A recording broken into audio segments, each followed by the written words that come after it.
The sky over Threshold 7 burned orange as the Krell ships descended through the atmosphere. Captain Han stood in the command bunker of Outpost Gamma, watching the tactical display with growing dread. Red markers flooded the screen, each one representing an enemy unit moving toward their position. Behind them, 3,000 civilians were still evacuating to the transport ships. They needed more time. "Sir, we're looking at 800 Krell warriors, maybe more," Lieutenant Tay said. His voice was steady, but his hand shook as he worked the console. "We have 42 Marines. Most of them are guards and technicians, not combat troops." Han nodded slowly. He had known this moment would come. The ceasefire with the Krell Dominion had been fragile from the start. Now it was broken, and his small outpost was the only thing standing between the alien army and thousands of innocent people. "Get everyone to defensive positions," Han ordered. "We hold until the last transport lifts off." Not 1 minute less. The Marines scrambled to their posts. Most of them had never seen real combat. They were young, scared, and desperately checking their weapons. The outpost had been a quiet assignment until today. Now, it was about to become their grave. Corporal Hannah Yoon moved through the chaos with calm purpose. While others rushed and shouted, she walked steadily to the armory. Her footsteps echoed in the concrete hallway. She knew what she needed. The armory officer, a nervous private named Bong, watched her approach. "Corporal Yoon, we're issuing plasma rifles to everyone. Standard defensive loadout." "I need my rifle," Hannah said simply. Bong blinked. "You're the old one? The powder burner?" "Yes, but Corporal, the Krell have energy shields. Plasma weapons can overload them with sustained fire. A ballistic rifle won't." "I need my rifle," Hannah repeated, her voice unchanged. Bong hesitated, then unlocked the special storage locker. Inside, wrapped in treated cloth, was Hannah's personal weapon. A .338 Lapua Magnum, custom-built, with wear marks on the stock from years of use. It looked ancient compared to the sleek plasma rifles around them. Bong had always wondered why she kept it. Hannah unwrapped the rifle like it was something sacred. She checked the action, smooth and perfect. Then she grabbed 3 boxes of ammunition and a shooting mat. "You'll need a spotter," a voice said behind her. Sergeant Day Park stood in the doorway. He was older than most of the Marines, with gray in his hair and scars on his hands. He carried a long-range optical scope. "You don't have to do this," Hannah said. "Someone needs to call wind and distance," they replied. "Besides, I'm curious. I've heard stories about what you did before you enlisted. Competition shooting, right? Long range?" "Very long range." "Good. Let's see if those skills matter when the targets shoot back." They moved to the outpost's highest point, a rocky outcrop overlooking the approach valley. The Krell would have to cross 2 kilometers of open ground to reach the outpost. Standard tactics said that was no problem for them. Their shields would protect them from anything the humans could throw at that distance. Plasma bolts lost coherence after 1,000 meters. Missiles could be shot down. The Krell would walk right up to the walls and tear them apart. Hannah set up her position with practiced efficiency. She laid out the shooting mat, checked the rifle again, and arranged her ammunition. Day set up beside her with the spotting scope, a powerful optical device that could see for miles. "Range to the forward elements?" Hannah asked. Day peered through his scope. 1,800 meters in closing. They're not even trying to hide. Just marching straight toward us. Through her rifle scope, Hannah could see them. The Krell were massive, each one over 8 feet tall and covered in powered armor. They moved with the confidence of a race that had conquered 17 worlds. Their energy shields glowed faintly blue around them. Behind them came war machines, weapon platforms, and command vehicles. In the command bunker, Captain Han watched the same scene on his screens. All units prepare to engage at 1,000 meters. Concentrated fire on their shields. If we're lucky, we might drop a few before they're on top of us. Sir, Hana's voice came over the radio. Request permission to engage. Negative, Corporal.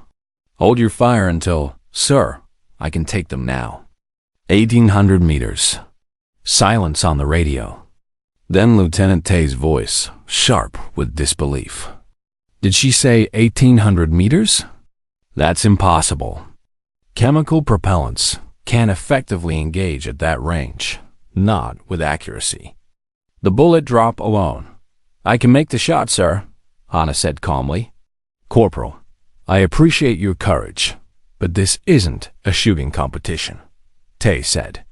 Wait for proper range like everyone else. That's an order. Hana didn't respond.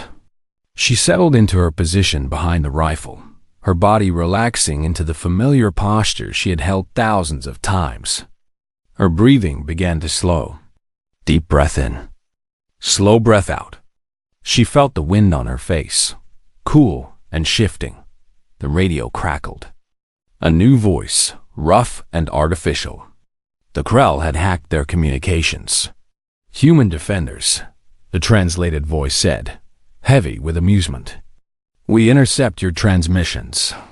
We hear your fear. One of you breathes like a dying creature.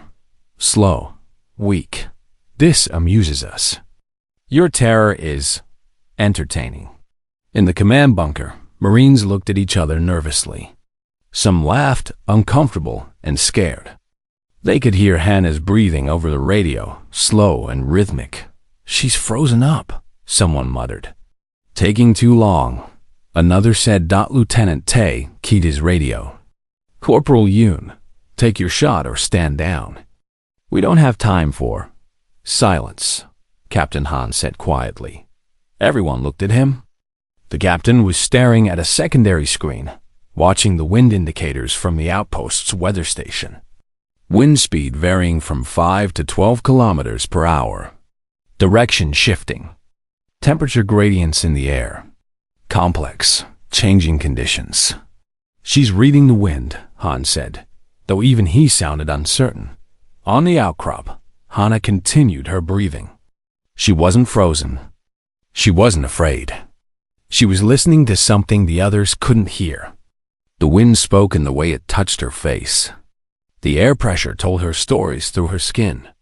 Temperature differences created invisible rivers in the atmosphere. Her bullet would fly for nearly 3 seconds. In that time, it would pass through different wind speeds, different air densities, different temperatures. She had learned this skill over 10 years of competition shooting. 10,000 hours of practice. Learning to feel what computers couldn't easily calculate. Trusting her senses, honed by 1,000,000 years of human evolution. Her ancestors had hunted prey across African plains, reading the wind to know where their scent would travel. That ancient knowledge lived in her still. The Krell marched closer. 1,600 meters now. Their laughter continued on the radio. Hana's breathing slowed even more. Day, watching beside her, suddenly understood. She wasn't counting seconds. She was counting heartbeats, finding the rhythm of the wind, becoming part of the environment rather than fighting against it. Her finger touched the trigger. The wind steadied for just a moment. Target acquired, she whispered. The Krellfield commander, marked by his elaborate armor, walked at the front of his troops. His shields glowed bright. He had never seen combat against humans before. This would be easy. Hana's breathing stopped. Between heartbeats, in a moment of perfect stillness, she squeezed the trigger. The crack of the rifle split the air like thunder. The bullet flew through the air at supersonic speed, but even at that velocity, it took time. Nearly 3 full seconds of flight time across 1,800 meters of space. In those 3 seconds, the wind pushed it. Gravity pulled it down. The rotation of the planet affected its path. All of these factors had been calculated, not by computer, but by Hana's instincts and years of experience. The Krell field commander never saw it coming. His sensors detected no energy buildup, no threat warning. His shields, designed to dissipate directed energy weapons, registered nothing dangerous. Then the bullet arrived. Energy shields work by creating a field that disperses incoming energy. Plasma bolts, laser beams, particle weapons, all of these can be stopped or weakened by spreading their energy across the shield's surface. But a solid piece of metal traveling at supersonic speed doesn't work the same way. It has mass. It has momentum. The shield barely slowed it down. The round struck the commander in the center of his helmet. The kinetic energy transferred in an instant. His head snapped back, and his massive body crumpled to the ground like a puppet with cut strings. For a moment, everything stopped. The Krell column halted mid-stride. Their warriors stood frozen, trying to understand what had just happened. Their commander was down. Their shields had not activated. Their sensors showed no incoming fire. It made no sense. In the command bunker, Captain Han stared at his tactical display. The lead Krell marker had just gone dark. What? He started to say, but couldn't finish. Lieutenant Tay was rapidly checking his instruments. Sir, one Krell is down. The commander. But there's no plasma discharge on record. No missile launch. No energy signature at all. It was Corporal Yoon, one of the technicians, said quietly. She fired. Everyone turned to look at the tactical display. The tiny blue marker showing Hana's position showed she had fired one round. Just one. From 1,800 meters away. On the outcrop, Hana worked the bolt of her rifle. The empty brass casing ejected, spinning through the air and landing on the rock beside her with a small clink. She chambered a new round with smooth, practiced motion. Her breathing resumed its slow, steady rhythm. Day watched through his spotting scope, his experienced eye picking out details. The Krell are confused. They're scanning but can't locate us. Their formation is breaking apart. Give me wind, Hana said calmly. Day checked his instruments and his own senses. 8 kilometers per hour, right to left. Shifting to 9. Temperature gradient is... Wait, you already know, don't you? Yes, but it helps to confirm. Through her scope, Hana tracked a new target. A Krell heavy weapons specialist, carrying what looked like a plasma cannon. He was trying to set up his weapon, looking around frantically. His shields glowed as he activated them to full power, a defensive reflex. Hana adjusted her aim slightly. The wind had shifted just a bit.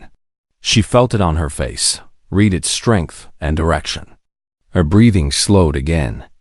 Another moment of perfect stillness between heartbeats. She fired. The heavy weapons specialist went down at 1,950 meters. The other Krell around him jumped back, their movements no longer confident and steady.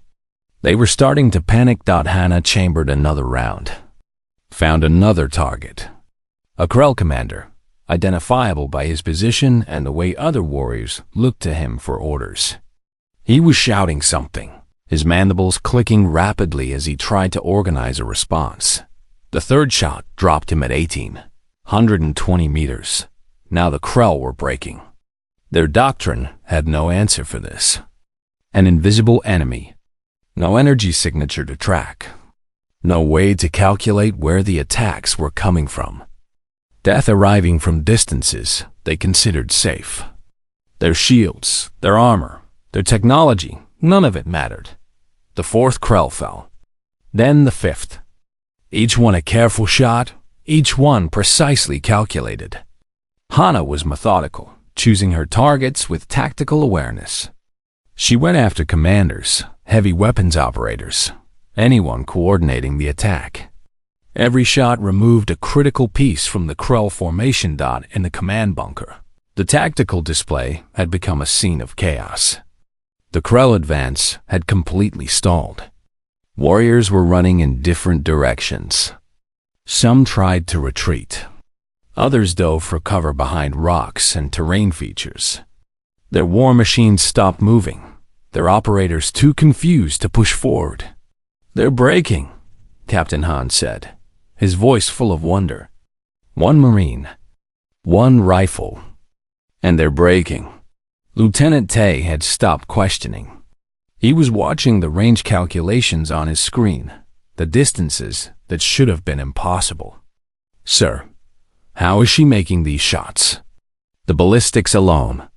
The bullet drop at that range would be over 10 meters. The wind deflection. She's reading the wind." Day's voice came over the radio.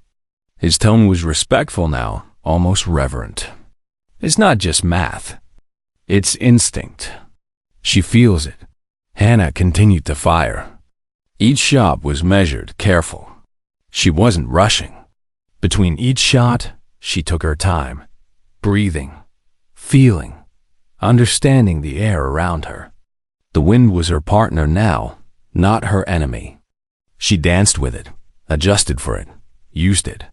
The sixth Krell fell, a shield generator operator. Without him, a whole section of the alien formation lost their protective fields.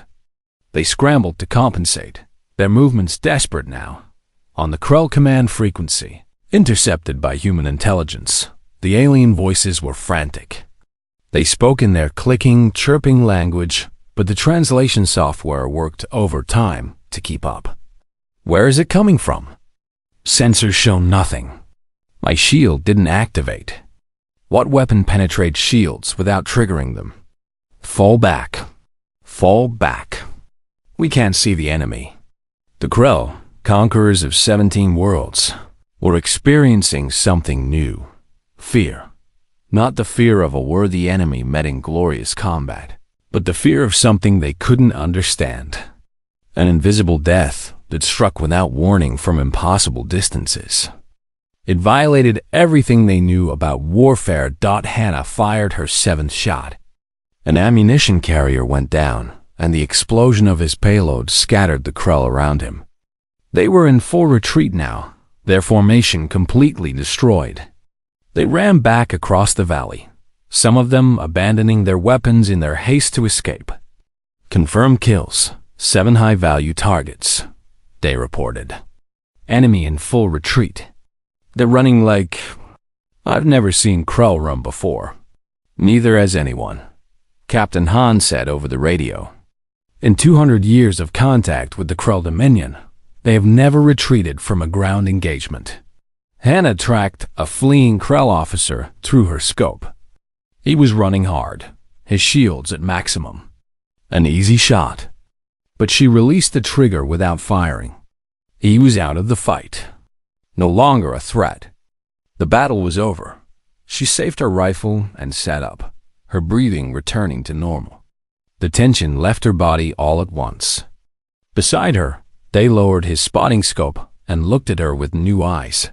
"How long have you been able to do that?" he asked. "Since I was 16, Hannah said.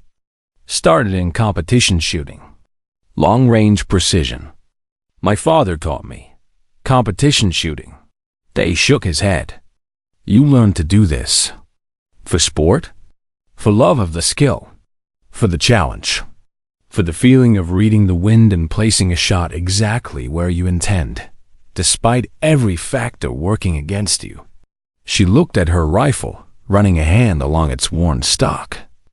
"This rifle is 300 years old, Sergeant. Passed down in my family. My great-great-grandfather used it. The galaxy thinks we're primitive for keeping these skills alive.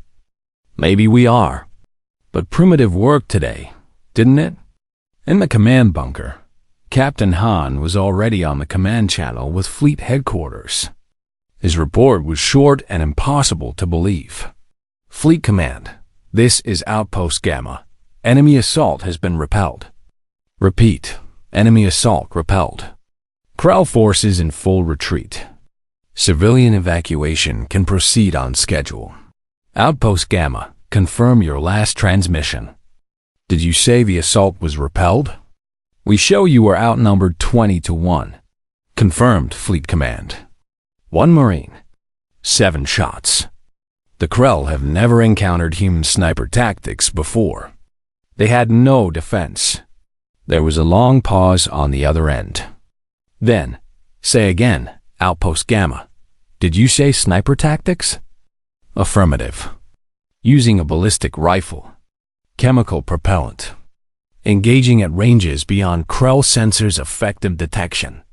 Their shields don't stop solid projectiles. They never learned to counter this type of warfare. Another pause, longer this time. When the voice returned, it was different. Higher ranking. More urgent. Outpost Gamma, maintain position. Fleet Admiral Yun wants a full debrief immediately. Do not, I repeat, do not change anything about what you just did. This changes everything. Captain Han looked at Lieutenant Tay. Both men understood the implications. The Krell were considered superior warriors. Their technology was better. Their shields were better. They had pushed humanity back for years, taking world after world. And now a single Marine with a 300-year-old rifle had sent them running. On the outcrop, Hannah was cleaning her rifle. Methodical, careful movements. The same movements she had made thousands of times before. It was just another day of shooting to her. Just another test of skill and patience. The wind blew across the valley, and she smiled slightly, feeling its familiar touch on her face. 3 days after what the military was already calling the Yoon incident, Corporal Hannah found herself standing in the briefing room of the human carrier Indomitable. In orbit above Threshold 7, she was uncomfortable in her dress uniform, not used to the attention. Around the table sat officers whose ranks made her nervous. Captains, commanders, and at the head of the table, Fleet Admiral Yun herself. Captain Han stood beside Hannah, there for moral support. He had insisted on accompanying her to the debriefing. Lieutenant Tay was present as well, though he looked uncomfortable. He had doubted her, and now that doubt seemed foolish in hindsight. Admiral Yun was a stern woman with iron gray hair and eyes that missed nothing. She had been fighting the Krell for 20 years and had never seen them retreat before. Now she needed to understand how one Marine had accomplished what entire battalions could not. Corporal Yoon, the Admiral began, her voice direct and businesslike. I've read Captain Han's report 3 times. I've reviewed the tactical data. I've watched the recordings, and I still find it difficult to believe. So I want to hear it from you in your own words. How did you do it? Hannah took a breath, gathering her thoughts. She had never been good at talking to officers. On the shooting range, everything made sense. Here, she felt out of place. Admiral, it's not complicated. I used basic marksmanship skills. Long-range shooting. Reading environmental conditions. The same thing sports shooters have done for centuries. Reading environmental conditions, Admiral Yun repeated. Explain that. Wind, ma'am, temperature, air pressure, humidity. All of these affect how a bullet travels. At long ranges, you can't just point and shoot. You have to calculate how the bullet will move through the air during its flight time. And you can do this. How? Do you use a computer? Special instruments? No, ma'am. I feel it. The wind on my face tells me its speed and direction. Changes in temperature create layers in the air. I learned to sense these things through practice. Thousands of hours of practice. An intelligence officer named Commander Wu spoke up. He had been listening intently, taking notes. Corporal, our ballistic computers can calculate these factors. But they require extensive sensor data, multiple measurements, and even then they're not always accurate at extreme ranges. You're saying you can do better than our computers by feeling? Not better, sir. Different. Computers are excellent at calculations, but they need perfect data input. In combat, conditions change constantly. Wind shifts. Temperature fluctuates. A computer needs time to gather new data, process it, and recalculate. By then, the moment has passed. A human can adapt in real time, adjust on instinct. Admiral Yun leaned forward. Instinct developed through practice. Yes, ma'am. I started competitive shooting when I was 16. Long-range precision shooting. It's a sport that requires extreme patience and skill. You shoot at targets from 800, 1,000, even 1,500 meters away. You learn to become aware of everything around you. The way the grass moves shows wind patterns. The temperature of the ground affects air density. Your own heartbeat can throw off a shot if you don't time it correctly. And humans do this for sport? Commander Wu asked, fascinated. Millions of humans, sir. Back on Earth, there are shooting competitions every weekend. Some people hunt. Others just enjoy the challenge. It's a skill we kept alive because we loved it, not because we thought it would be useful in war. The room fell silent as everyone absorbed this information. Finally, Admiral Yun spoke again. Commander Wu, your intelligence assessment. Share it with everyone. Wu stood and activated a holographic display. It showed Krell communication intercepts, translated into human language. Since the incident at Threshold 7, Krell military channels have been in chaos. We've intercepted hundreds of reports. They're calling it ghost warrior attacks and invisible death weapons. The concept of sniping doesn't exist in their tactical doctrine. He brought up another screen showing historical data. The Krell have been a spacefaring civilization for 800 years. They fought 42 different species in that time. Every one of those species adopted directed energy weapons once they reached space-level technology. Plasma rifles, laser cannons, particle beams. These are the standard weapons of galactic warfare. Another screen appeared, showing human equipment. We're the only species that still maintains projectile weapons. Every other race considers them primitive, obsolete. They abandoned bullets and gunpowder thousands of years ago. Because they're inferior? Captain Han asked. Because they seem inferior, Wu corrected. Energy weapons have advantages. No recoil, no ammunition weight, no ballistic drop to calculate. But they also have weaknesses. They're visible. They generate heat signatures. They can be detected and tracked. And most importantly, he paused for emphasis. Every defense in the galaxy is designed to counter them. Admiral Yun took over. Energy shields work by dispersing incoming energy. The Krell shields are excellent at this. But they were never designed to stop solid projectiles. Why would they be? Nobody uses them anymore. Nobody except us. So the Krell are vulnerable, Lieutenant Tay said, understanding dawning on his face. Their entire defensive doctrine is based on threats that don't include kinetic weapons. Exactly, Wu confirmed. And it gets better. Or worse, depending on your perspective. The Krell depend heavily on their sensors and targeting systems. Their warriors are enhanced with neural implants that connect to their weapons. They can track energy signatures, heat blooms, electromagnetic emissions. But a human firing a chemical propellant rifle produces none of these signatures in a way their systems prioritize. To their sensors, Corporal Yun was just sitting there. Not a threat, just ambient noise. Hannah spoke up quietly.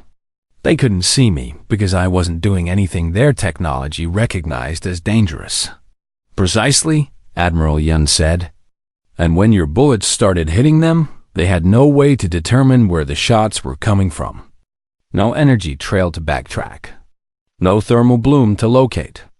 Just a projectile arriving at supersonic speed from a direction they couldn't identify. Commander Wu brought up new data. The psychological impact cannot be overstated. The Krell are proud warriors. They believe in honorable combat, face to face. This He gestured at the tactical replay of Hana's engagement. Is terrifying to them. An invisible enemy. Death without warning. Shields that don't protect. Sensors that don't detect. It violates everything they understand about warfare. How many humans can do what Corporal Yoon did? Admiral Yun asked suddenly, fixing Hana with an intense stare. Hana thought carefully before answering. In the Marines? Maybe 30 or 40 at my skill level. We have a few designated marksmen, but modern Marine doctrine doesn't emphasize long-range ballistic shooting. We mostly train with plasma rifles. And outside the military? Thousands, ma'am. Maybe tens of thousands. Competitive shooters, hunters, sport enthusiasts. People who practice long-range shooting as a hobby. Most of them are better than me. I'm good, but there are civilians back on Earth who can make shots I can't. The room went silent again. The implications were staggering. Humanity had maintained a combat skill that the rest of the galaxy had abandoned. Not for military purposes, but because people enjoyed it. Because it was challenging and satisfying. Because humans liked testing themselves against difficult problems. Admiral Yun stood, her decision made. Here's what's going to happen. Commander Wu, I want a full analysis of every frontier world and conflict zone. Identify positions where sniper tactics could be effective. Captain Han, you're being promoted to Major and transferred to Personnel Development. Your job is to find every human in the fleet who has competitive shooting experience. She turned to Hana. Corporal Yoon. As of this moment, you are Sergeant Yoon. You're being assigned to establish and run a training program. We're creating a new branch, the Sniper Course. You will train every qualified Marine in long-range ballistic tactics. You will develop doctrine, techniques, and standards. You will turn what you did at Threshold 7 into a repeatable, teachable methodology. Ma'am, I'm not an instructor. You just changed the course of this war, Sergeant. The Krell have been pushing us back for years. We've lost 17 colonies, thousands of lives, because we accepted the galactic consensus that energy weapons are superior. But you proved something important. Sometimes the old ways work better. Sometimes what everyone considers primitive is actually advanced in ways that matter. Admiral Yun walked to the window. Looking down at Threshold 7, every other species in this galaxy followed the same technological path. They advanced, they evolved. They became better versions of what came before. But in doing so, they lost something. They lost the skills that had made them successful in the first place. They forgot that sometimes the simplest solution is the best solution. She turned back to face the room. Humans are different. We keep our old skills alive. We hunt even though we can synthesize food. We practice archery even though we have guns. We shoot rifles at long range even though we have guided missiles. Not because we're backward, but because we understand that skills have value beyond their practical application. We do them because they're difficult, because they challenge us, because they connect us to our history. 6 months had passed at Threshold 7, and the galaxy was changing in ways no one had predicted. Sergeant Hana Yoon stood at the observation window of what used to be a small training facility, and was now the central hub of the Sniper Course. Below her, 200 trainees were practicing on ranges that extended for 3 kilometers across the valley. Major Han walked up beside her, carrying 2 cups of coffee. He handed one to her without a word. They stood together in comfortable silence, watching the students work.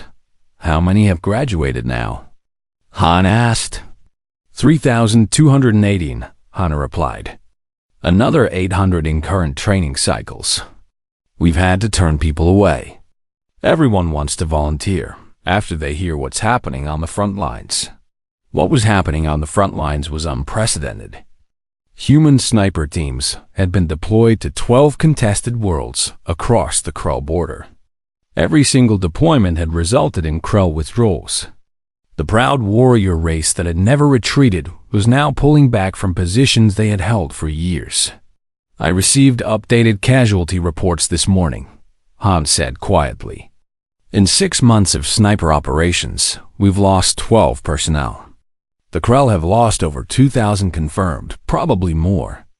The ratio it's almost unbelievable. It's not about killing, sir. It's about psychology. The Krell can adapt to something they can't understand. Han nodded. Commander Wu's intelligence division has been monitoring their communications. The Krell are panicking. They've tried to modify their shields to stop kinetic weapons, but it doesn't work well. Making shields dense enough to stop bullets drains power so fast they can barely move. They've tried sensor upgrades to detect our snipers. The ballistic rifles don't produce the signatures their sensors are designed to find. They've tried to change their tactics, but their whole military doctrine is based on forward assault. They don't know how to fight defensively. They're learning the hard way that advanced doesn't always mean better, Hannah said. A young trainee approached nervously. Private Rin, barely 19 years old. She saluted sharply. Sergeant Yoon, I'm having trouble on the 1,500-meter range. The wind keeps shifting and I can't feel it the way you described. Hannah smiled gently. Come on, let's go look at it together. They walked down to the range where Rin had been practicing. The young woman's equipment was laid out neatly, her rifle well maintained. Good size. The problem wasn't preparation. Show me your position, Hannah said. Rina lay down behind her rifle and settled into what looked like a textbook shooting position.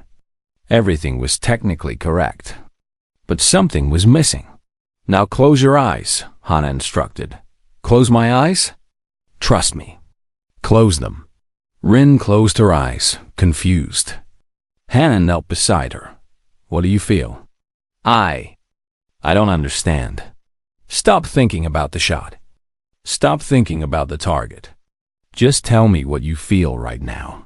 Rin was quiet for a moment, concentrating. I feel the ground beneath me. It's warm from the sun. The shooting mat is rough against my arms. Good. What else? The wind. It's touching my face. Left to right. Not steady. It comes in pulses. Excellent. Now keep your eyes closed. Tell me when the wind changes. They waited. Hannah watched Rin's face, saw the moment when she stopped thinking and started sensing. The young woman's breathing changed, became more natural. There, Rin said suddenly. It shifted. More from the front now. Stronger. Open your eyes and take your shot. Rin opened her eyes, settled back into position, and fired. Downrange, the target registered a hit just off center. Not perfect, but much better than her previous attempts. How did you know? Rin asked, amazed. I felt the same wind you did. But I've been doing this longer, so I trust my senses more. You have the ability. Everyone does. Your ancestors survived because they could read their environment. That ability is still in you. You just need to learn to listen to it again. Other trainees had gathered to watch. One of them, a tall young man named Quan, spoke up. Sergeant, I don't understand. Why don't we just use computers for this? We have ballistic calculators that can account for wind and range and all of those factors. Hannah had heard this question dozens of times. Come here, Quan, I'll show you. She took his rifle and checked it. A good weapon, well cared for. She handed it back to him. Set up on that target. 1,800 meters. Take your time. Use your ballistic computer. Do everything by the book. Quan nodded and got into position. He activated his wrist computer, inputted range and environmental data from his sensors. The computer calculated the shot and displayed the adjustments on his scope. He made the corrections, breathed steadily, and fired. The round hit low and to the right. A miss. What happened? Quan asked, frustrated. I did everything the computer said. The computer used sensor data from your position, Hana explained. But between here and that target, the wind shifts 3 times. The temperature changes. The air density is different. Your computer can't account for variations it can't detect. Now watch. She took her own rifle and settled into position. No computer. No sensors. Just her eyes, her skin, her instincts. She breathed slowly, feeling the wind. Her finger touched the trigger. She fired. Center mass hit. The difference, she said, standing up, is that I didn't calculate the shot. I felt it. I sensed what was happening in the space between me and the target. Computers are tools and good ones, but they can't replace millions of years of evolution. Your brain can process environmental data faster and more comprehensively than any computer we've built.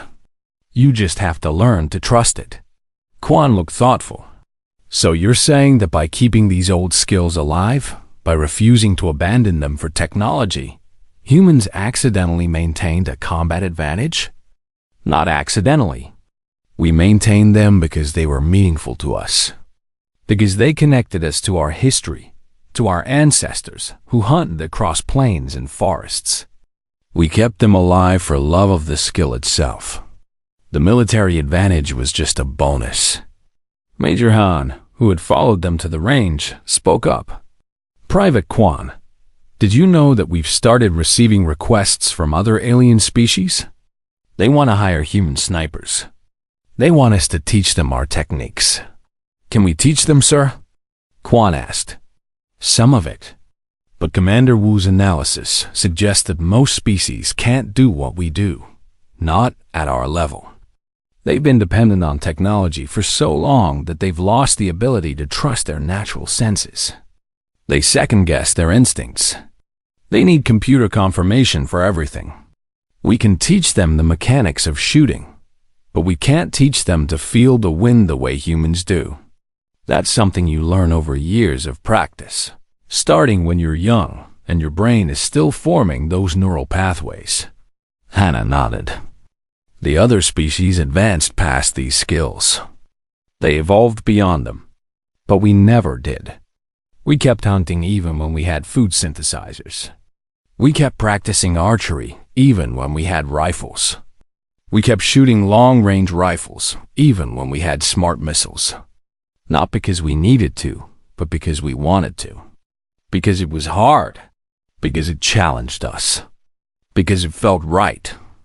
She looked at her gathered students, young men and women from dozens of different worlds. And now that strange human quirk, that refusal to let go of our primitive skills, is winning us a war. The Krell think we're backward. They laugh at our powder-burning guns. But they're not laughing anymore when our bullets arrive from distances they consider safe.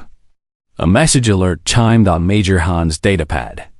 He read it, and his expression became serious. Sergeant, we have a situation. The Krell have requested peace negotiations.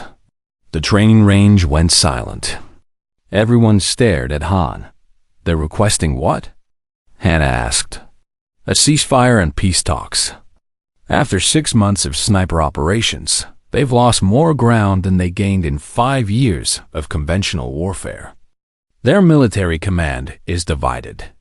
Some want to keep fighting, but others recognize that they have no effective counter to our tactics. They're asking for negotiations to end the conflict. The trainees began talking excitedly among themselves. Peace. After years of war, the possibility of peace. Han let them have a moment, then raised his hand for silence. This doesn't mean we stop training. The ceasefire isn't official yet, and even when it is, we need to be ready. Other threats exist in the galaxy. But I wanted you all to know that what you're doing here matters. 6 months ago, we were losing this war. Now the enemy is asking for peace. Because of skills that most of the galaxy considers obsolete. He turned to Hana. Sergeant, you have the rest of the day off.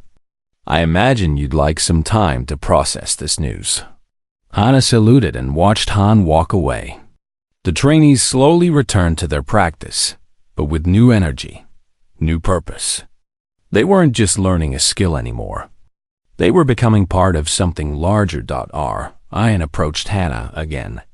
Sergeant, if the war ends, will we still need the sniper corps? Hana looked out across the ranges, watching her students practice the ancient art of reading wind and distance. The war might end, Rin, but the skills won't become less valuable. We've reminded the galaxy of something they forgot. Sometimes the old ways work better. Sometimes primitive is more advanced than advanced. The universe is learning that lesson right now, and they won't forget it. She picked up her own rifle, the one her great-great-grandfather had carried. 300 years old and still perfect. Besides these skills. 1 year after Threshold 7, the galaxy looked different. The war with the Krell Dominion had officially ended 3 months ago with the signing of the Treaty of New Haven. Borders had been redrawn. Prisoners exchanged. Reparations negotiated. But the real change was something deeper, something that couldn't be written into a treaty. The galaxy had learned to fear humanity, not because humans were cruel or violent, not because human weapons were superior, but because humans had demonstrated something that no other species could replicate. They had shown that connection to their evolutionary past was not a weakness, but a strength. That primitive skills, maintained across generations for love rather than necessity, could overcome the most advanced technology. Master Sergeant Hana Yun walked through the expanded Sniper Training Academy on Threshold 7. It had grown from a small facility to a sprawling complex that covered 50 square kilometers. 5,000 trainees were currently enrolled, and applications came in daily from every human world. But Hana was walking toward a different area today. The Visitors Center, where representatives from other species came to observe human training methods. In the year since the war ended, 17 different alien civilizations had sent military observers. They all wanted to understand how humans did what they did. Major Han met her at the entrance. He had been promoted again, and now oversaw all human special operations training. But he still made time to visit the Sniper Academy regularly. Ready for this? He asked. As ready as I'll ever be, Hana replied. How many observers today? 12, from 6 different species. The Krell sent 2 observers this time. That's progress, I suppose. They walked into the observation room together. The alien visitors stood or sat depending on their physiology. All of them had been watching human snipers practice on the ranges below. The expressions on their faces, where applicable, showed a mix of fascination and confusion. A Krell observer, a warrior named Thorak, who had fought at Threshold 7 and barely survived, approached Hana. He was massive, nearly 8 feet tall, his armor painted in the colors of his clan. His translator device rendered his clicking speech into human language. Sergeant Yun, we meet at last. I commanded the assault, you stopped. Hana looked up at him. I remember. You were 800 meters behind your forward elements, out of my effective range. A strategic decision that saved my life. I have studied the engagement many times since. I still do not fully understand how you accomplished what you did. Would you like me to show you? Thorak's mandibles clicked in what might have been amusement. I've been trying to learn for 3 months. My people have sent 50 warriors here to train. Most of them cannot achieve the precision your students reach within weeks. We are. He paused, searching for words. Disconnected from our instincts. We have relied on technology for so long that we have forgotten how to trust our own senses. An observer from the Vulcan Confederation, a species of tall, thin beings with large eyes, spoke up. Her voice was musical and sad.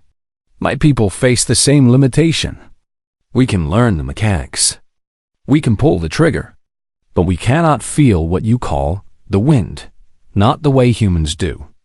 Our neural architecture has evolved differently.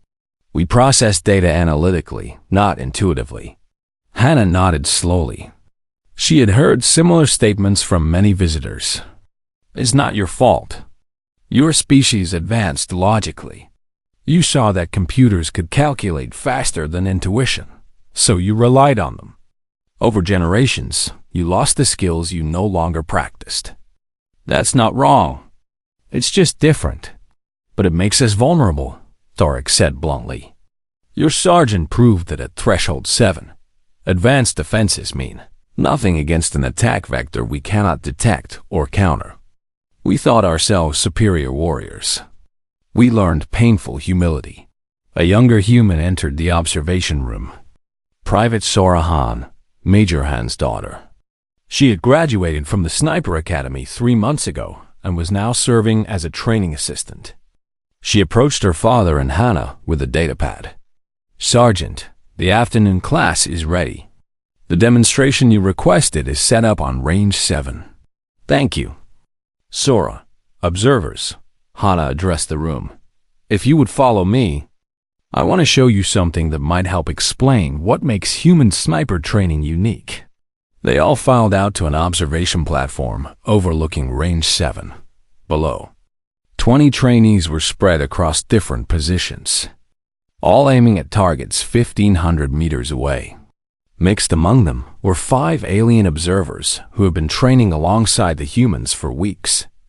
This is a standard qualification test, Hannah explained. 20 rounds each, 5 minutes to complete. Wind conditions are challenging today. Gusting, variable direction. Now watch. The firing began. The human trainees worked steadily, their shots coming at irregular intervals. They weren't rushing. Each one took time between shots, breathing, feeling, adjusting. Downrange, targets registered hits. Not all perfect, but consistently close to center. The alien trainees struggled. Their shots came more regularly, more mechanically, but their accuracy was poor. The targets showed hits scattered across the boards, many missing entirely. Why are the humans succeeding where my people fail? A Valen observer asked. They have the same weapons, the same targets, the same conditions. Watch Private Quan, Hannah said, pointing to one human trainee. See how he pauses between shots. He's not checking a computer. He's feeling the wind change. Now watch Lieutenant Preck from your delegation. He's checking his sensors after every shot, inputting new data. By the time his computer recalculates, the conditions have changed again. So the answer is to shoot faster? Another observer asked. No. The answer is to stop relying only on technology. To trust your body's ability to sense the environment. But that's not a skill you can learn in weeks or months. Human children learn this from a young age. We teach them to feel the world around them, to trust their instincts. By the time they're old enough to hold a rifle, those neural pathways are already formed. Thorak watched in silence. Finally, he spoke. This is why you can never truly teach us this skill. Not to our level of proficiency. We would have to raise our children differently. Change our entire culture. Centuries of adaptation. Perhaps, Hannah said gently, but that doesn't mean you can't learn. It just means you'll have different strengths. Your people are excellent strategists. Your tactical analysis is superior to ours. Your technology is more advanced. You don't need to become human. You just need to understand that different approaches have value. She gestured to the range below. Humans maintained these skills not because we knew they'd be militarily valuable, but because they connected us to our past. Because they were satisfying. Because hitting a target at 1,500 meters with a piece of metal and gunpowder feels like magic. We did it for joy. The tactical advantage was coincidental. Major Hans spoke up. The broader lesson is about cultural preservation. Every species has unique abilities based on their evolutionary history. Humans never fully abandoned our hunter instincts.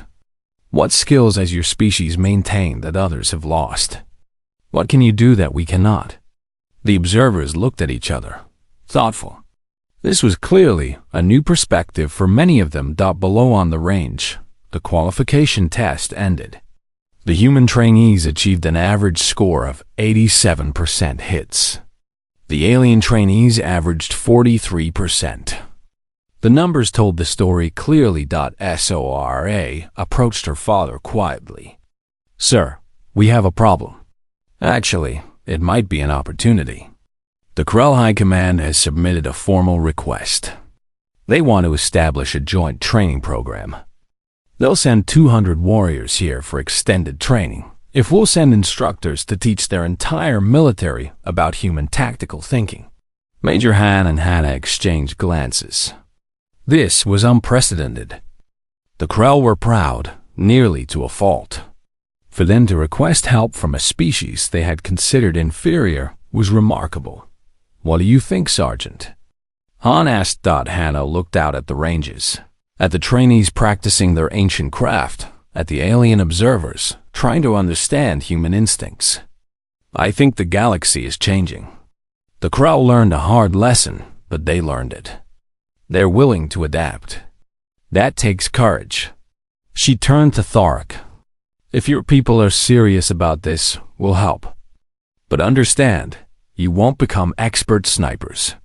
Your physiology, your neural development, your cultural background, it's all different. But you can learn enough to defend against sniper attacks. You can understand the principles. And maybe, over time, you can develop your own approach that works for Krell biology and psychology." Thorak's mandibles clicked rapidly. "Your wisdom is greater than your rank suggests, Sergeant Yoon. This is acceptable. We do not need to become human. We need to stop underestimating humans." Over the next several hours, Hannah worked with the observers, explaining techniques, answering questions, demonstrating skills. She took them to the ranges, let them feel the wind, showed them how human senses processed environmental data.